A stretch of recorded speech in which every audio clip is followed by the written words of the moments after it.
हाँ, आज हम डिस्कस करेंगे फुल वेव रेक्टिफायर सर्किट।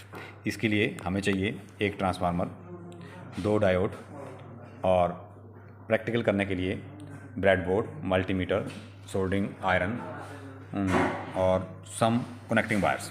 तो सबसे पहले हम ये ट्रांसफार्मर है, इसको चेक करेंगे कि ये काम कर रहा है कि नहीं कर रहा है। हमने इसको लगाया और सप्लाई दी, तो सेंटर टेप ट्रांसफार्मर है 606 का।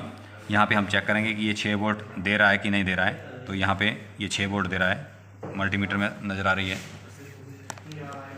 ये 6 वोल्ट दे रहा है। फिर दूसरी तरफ देखी तो 6 वोल्ट दे रहा है, ठीक है। तो इसका मतलब ट्रांसफार्मर हमारा ठीक है।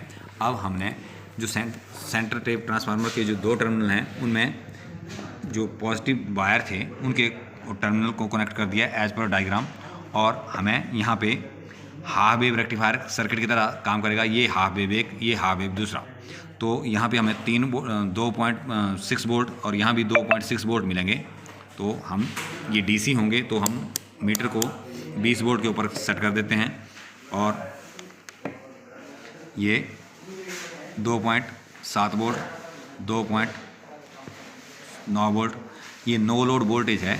अदरवाइज़ ये 2.6 या 2.4 के आसपास मिलेगी, परंतु ये नो लोड वोल्टेज है, इसलिए ये इतनी मिल रही है। अब हम क्या करेंगे, इसको चित्र के अनुसार इन 2 हाफ वेव रेक्टिफायर सर्किट को आपस में ज्वाइंट कर देंगे। तो ये फुल वेव सर्किट जो है वो इस जंपर वायर को लगाने से ये फुल वेव सर्किट बन जाता है।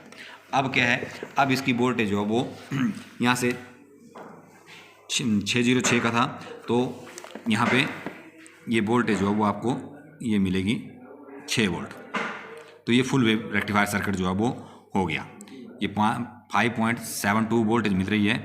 तो मतलब एक टाइम में 2 डायोड काम कर रहे हैं, तो 2 डायोड काम कर रहे हैं, मतलब 1 वोल्ट जो है वो कम मिलनी चाहिए। 6 वोल्ट इसकी इनपुट है, तो 6 वोल्ट से कम ही मिलेगी। ये नो लोड वोल्टेज है, इसलिए मतलब फुल लोड के ऊपर ये 5 वोल्ट मिलेगी, नो लोड के ऊपर आपको ये लगभग 6 वोल्ट के आसपास मिलेगी। तो अब हम इसको CRO के ऊपर देखेंगे कि ये CRO के ऊपर कैसे काम करता है। तो नेगेटिव को नेगेटिव के साथ जोड़ते हैं और पॉजिटिव वायर को CRO के साथ जोड़ते हैं, तो हमें फुल वेव रेक्टिफायर सर्किट जो है वो नज़र आता है। तो ये फुल वेव रेक्टिफायर सर्किट जो है वो हमारा बनके तैयार हो गया है। अब हमने इसमें फ़िल्टर सर्किट लगा दिया है और ये हमारी नेगेटिव हो गई, ये पॉजिटिव हो गई। मल्टीमीटर से चेक करेंगे तो ये जो वोल्टेज है हमारे पास, ये लगभग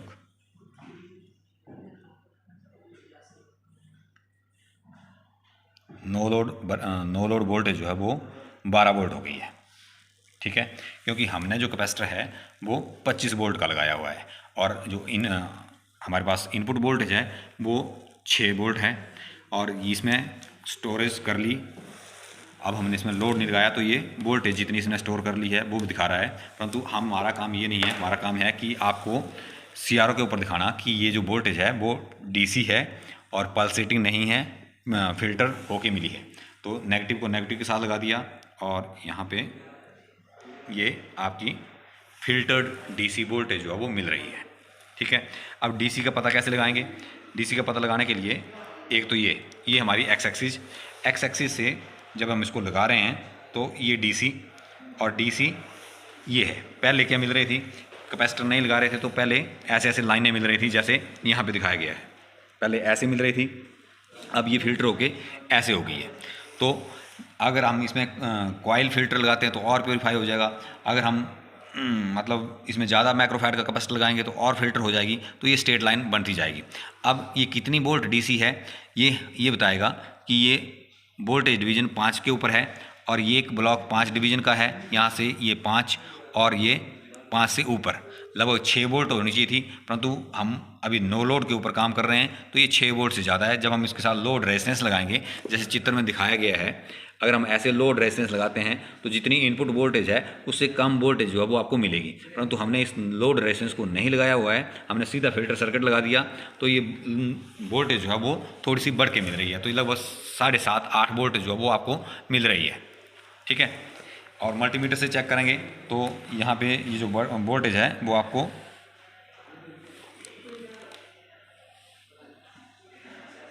13 वोल्ट के आसपास जो है वो मिल रही है, ठीक है। परंतु ये नो लोड वोल्टेज है।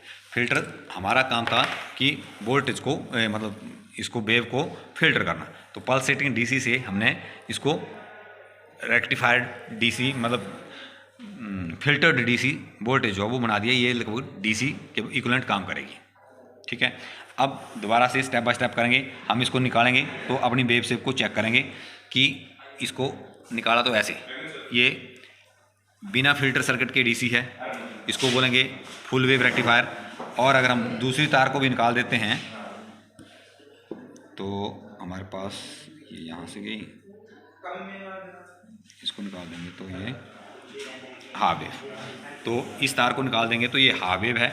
और हाफ वेव के साथ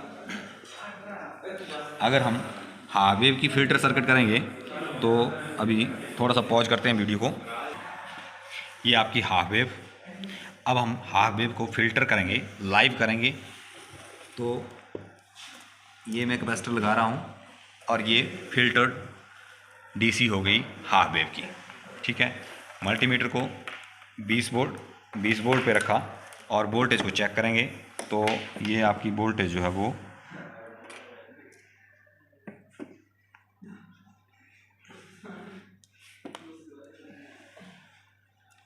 6 वोल्ट 6.5 वोल्ट है। ये बिना फिल्टर सर्किट के, फिल्टर सर्किट के साथ है परंतु बिना लोड के है, ठीक है। तो ये और ये आपकी हाफ वेव की रेक्टिफायर्ड फिल्टर्ड वेव शेप, ठीक है। Thank you.